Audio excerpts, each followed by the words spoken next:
Justement, donc là, on évoquait juste avant le milieu du bien-être dans le yoga et dans les voyages, mais il y a aussi dans l'édition, on a vu une grosse explosion au niveau du nombre d'ouvrages. Enfin, il suffit de rentrer dans une librairie pour voir à quel point les rayons ont explosé, aussi bien sur le yoga que sur le développement personnel, sur la méditation, sur le soin en fait qu'on peut attribuer aussi bien au mental et au corps. Moi, je me rappelle quand j'ai cherché des livres de yoga, en 2006, quand j'ai commencé le yoga, on galérait pour trouver des ouvrages, fallait aller sur Internet. Parfois, je commandais en Inde. Enfin, c'était une folie. Et puis, finalement, aujourd'hui, quand tu vas à la Fnac, tu as pas mal de grands ouvrages qui sont là, disponibles, ce qui est super. Toi, tu es pas mal dans le milieu de l'édition, parce que tu as travaillé aussi bien pour des magazines que pour des livres, pour des hors-séries, pour des maisons d'édition. Moi, ça me donne parfois l'impression que c'est un peu saturé ce marché-là. Quel conseil tu donnerais aujourd'hui à quelqu'un, un guide de yoga ou une guide de yoga qui voudrait éditer un livre sur le yoga et être lu? Alors, déjà, pour faire un petit constat sur le monde de l'édition tel qu'il est aujourd'hui, je le connais un tout petit peu moins bien parce que ça fait un moment que j'ai pas, écrit de livre, Mm. pour la simple et bonne raison, alors je sais pas si c'est un conseil, mais ça peut toujours être intéressant pour les personnes qui veulent écrire, que ça demande, de déployer beaucoup d'énergie et que, c'est assez peu rémunérateur et en fait, à un moment de ma vie, j'ai décidé, d'arrêter de donner, donner, donner en échange de quelque chose qui était enfin, pour un échange qui était pas équitable à mon sens. Donc pour l'instant, je suis en pause d'écriture d'ouvrage et en effet, il y a aussi beaucoup, beaucoup de choses, qui ont déjà été faites. Donc le conseil que je pourrais donner à quelqu'un qui voudrait écrire, c'est vraiment, qu'est-ce que j'ai à partager?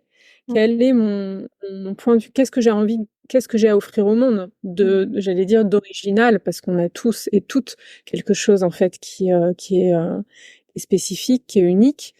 Heu et bon, aujourd'hui, je pense que, par exemple, d'écrire un livre uniquement avec des postures, ça passe plus. Enfin, les éditeurs sont plus du tout intéressés. Je pense qu'il faut aller un peu au-delà, en fait je sais pas si je pense à toi, par exemple, Anne-Gaëlle, je sais que toi, tu es une grande connaisseuse de tarot, ou en tout cas, tu aimes beaucoup le tarot et je me dis: «Bah, voilà, Anne-Gaëlle, si elle doit écrire un livre, il faut que» enfin, tu vois, quand je pense à ton univers, je me dis: «Bah, voilà, le livre que tu pourrais écrire, il serait riche de tout ce qui te constitue, de tout ce qui Mm. t'anime et de tout ce qui te nourrit» et Mm. c'est ça qui ferait que finalement un éditeur serait, intéressé par Ouais. ton projet. C'est vrai et c'est vrai que dans les ouvrages ou même les hors-séries de magazines que tu sors, parce que j'ai été connue plus par les magazines, les hors-séries et les livres aussi qu'on peut voir. C'est toujours une partie de toi, en fait, qu'on retrouve dans les séquences et dans les sujets que tu proposes et on voit l'évolution aussi au fil de ta pratique. Ces derniers temps, tu es plus dans le restauratif, dans l'écoute, dans la méditation, et des propositions aussi de pratiques ancrées vraiment dans le quotidien, yoga sur chaise ou autre. Donc c'est vrai que toi-même, tu es partie en fait de quelque chose vraiment que tu pratiques et qui te fait du bien pour le mettre en lumière dans tes écrits. Et l'autre chose qui me marque souvent, c'est le soin que tu donnes aussi au visuel et aux photos. Enfin, tu fais souvent appel à la même photographe, mais à avoir toujours cet univers qui est très propre, très beau et qui met vraiment en valeur la posture en fait et la séquence. Et c'est ce que je trouve très agréable en tout cas dans ce que tu fais. Souvent. Je pense que c'est important le visuel aussi dans un ouvrage, pour se démarquer quoi. On vit dans un univers visuel, donc oui, en effet, c'est hyper important de soigner ça. Donc, pour, heu, en fait, c'est Anaka, hein, la Mmh. photographe avec qui je travaille, qui est devenue, une amie et en fait, j'adore son esthétique, son approche. J'adore travailler avec elle aussi parce que c'est une yogini et que du coup, il y a quelque chose de simple, profond et fluide qui se fait quand on travaille ensemble et voilà, qui nous met en yoga. Je crois qu'on est toutes les 2 en yoga quand on travaille ensemble et en effet, si tu veux, j'ai fait plusieurs choses dans l'édition. J'ai répondu à des commandes, donc j'ai écrit des livres, d'ailleurs assez Mmh. grand public, sur le yoga ou sur les massages et même sur la philosophie du yoga. Et j'ai créé des hors-séries, pour répondre à des problématiques, alors en effet qui m'intéressaient. J'ai fait un hors-série sur le dos, j'ai fait un hors-série sur la gestion du stress et ces derniers temps où je collabore, depuis quelques années maintenant avec, Yoga Magazine et Souffle Vital, je leur ai proposé en effet des hors-séries qui étaient plus dirigées vers, le soin de soi. Parce que je pense que, Mmh. aujourd'hui tout le monde a besoin en fait de Ouais. ralentir, de se reposer et de se ressourcer. Ouais, ouais, c'est vraiment un besoin vital et plus on peut avoir d'éléments et de guides, chez soi pour le faire et vraiment entretenir ça, plus c'est précieux.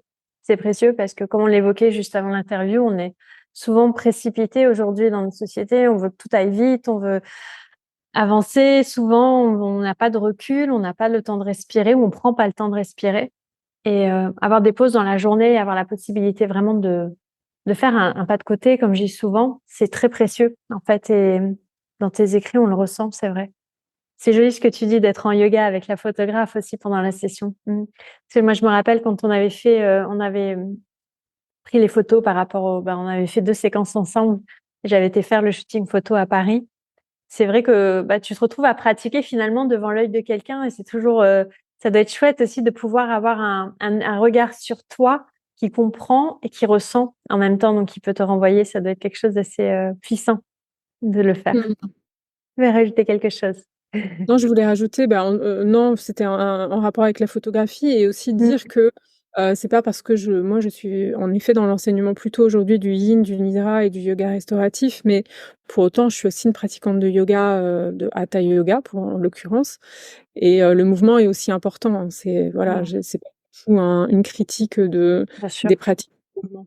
Ouais, ouais. Non, non, c'est sûr. Et c'est jamais le propos d'ailleurs parce que tout est une question d'équilibre tout le temps et d'harmonie en fait, trouver, entre justement le mouvement et l'immobilité, mais chacun et chacune a son mouvement et son immobilité et je pense que c'est ça qu'on perd de vue à un moment, c'est que c'est tellement normalisé qu'on n'écoute plus le corps et on trouve plus son équilibre entre des moments de pause, des moments de mouvement lent, des mouvements de mouvement rapide parce que c'est nécessaire, parfois il faut bien y aller et c'est cet équilibre-là qui manque bien souvent. Mmh. Ouais. Trop de yin, c'est possible. Trop de yin, c'est possible. Et trop de yang, bon, je pense qu'aujourd'hui, la société nous montre que c'est plus que possible. Malheureusement, c'est une réalité. Mais trop de yin aussi, c'est possible et c'est mauvais pour le corps et la conscience, c'est certain. C'est certain. Et dans ce parcours, du coup, que tu as eu, où tu as aussi, parce que nous, quand on a travaillé ensemble, tu cadrais en fait l'article, tu rédigeais l'article, on a travaillé ensemble à co-créer la séquence, etc. Donc, parfois, tu es aussi, j'ai envie de dire, un peu la manageuse des personnes qui écrivent des articles, des séquences de yoga pour des magazines ou même pour des livres. Tu as été amenée à rencontrer beaucoup de personnes dans ces contextes différents, mais aussi dans le cadre de ton association à Bordeaux, puisque tu travailles avec plusieurs professeurs, dans le cadre de ton travail, par tes voyages. Euh, Comment tu qualifierais aujourd'hui un bon professeur de yoga entre guillemets? Alors c'est toujours subtil, on est d'accord, c'est subjectif.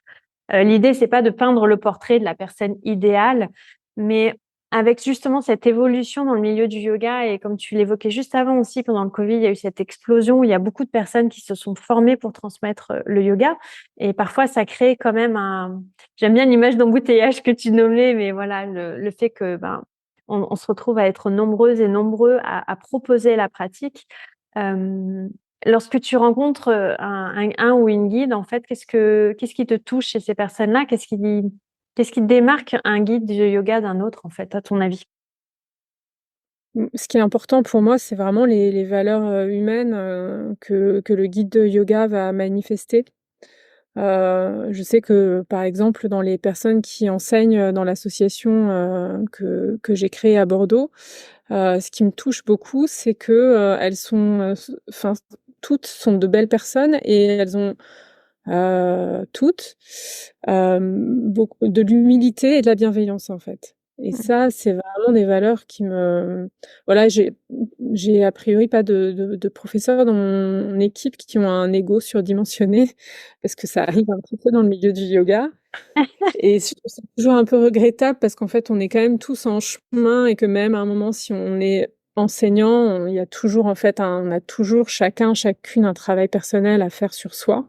Ouais, Donc ça, c'est vraiment important pour moi ouais, de travailler avec des gens qui savent rester simples et pour autant, je dis aussi que dans l'association, on enseigne un yoga sérieux, mais sans se prendre au sérieux. C'est-à-dire que, les professeurs, ont tous et toutes des formations, vraiment un parcours, un chemin dans le yoga. La Il y a pas de professeur vraiment junior. Il y en a eu, mais enfin si, il y a une personne quand elle a commencé, elle était vraiment junior, mais bon, ça s'est très, très bien passé. Hem, voilà, après je pense que c'est vraiment important d'avoir une vraie bonne formation, en fait, avant de se ouais. lancer, et d'avoir aussi plusieurs années de pratique, en fait, d'avoir pris le temps de cheminer dans sa pratique pour, Mmh. pour affiner, en fait, ce qu'on a à transmettre. Ouais. Oui, les valeurs de l'humain, c'est sûr, et c'est je te rejoins sur ce besoin aussi de voir la personne et de voir le guide sur l'ensemble de son parcours, en fait, et sur le cheminement qui est fait, en fait. L'intention qui est nourrie, qui peut évoluer avec le temps, mais en tout cas, qui a une intention et un regard, en fait, dans une direction précise qui amène quelque part, en fait, qui Mmh. puisse te permettre vraiment de pas à pas, en fait, on sent moi, je sais que les personnes que j'ai pu croiser qui ont été inspirantes ou même les collègues de travail, enfin, je dis de travail, mais voilà, les autres guides de yoga que j'ai pu, rencontrer, qui m'ont inspirée ou avec qui je suis restée en contact, c'est des personnes qui ont une vision, en fait, de leur transmission. C'est-à-dire que quand elles en parlent, on sent que ça vient de leurs valeurs, ça vient de leur être. C'est pas juste quelque chose qui a été assimilé pendant une formation et qui a ensuite été redistribué tel quel, en fait, sans forcément se poser de questions, sans faire de challenge. Ou sans parfois se demander: «Tiens, en fait, est-ce que cette transmission me convient encore aujourd'hui? Elle me convenait Mmh. peut-être il y a 10 ans, mais est-ce qu'aujourd'hui elle me convient encore et est-ce que je continue de la transmettre?» On va parler des formations justement juste après, mais aujourd'hui, quel est ton regard comme tu as à la fois cette, j'ai envie de dire cette casquette de gérer une association avec des personnes et donc pas mal de pratiquants qui viennent à vos sessions, d'être toi-même dans la transmission, parce que tu proposes des week-ends, tu proposes des séjours, et en même temps de suivre des cours et des formations. Qu'est-ce que tu penses, aujourd'hui du milieu du yoga? Comment tu le ressens ce milieu du yoga justement en tant que pratiquant et pratiquante? Alors, il y a énormément de personnes passionnantes et de très belles personnes. Et puis comme dans tous les autres milieux, il y a aussi, beaucoup de choses qui, moi, me conviennent pas et m'attirent pas.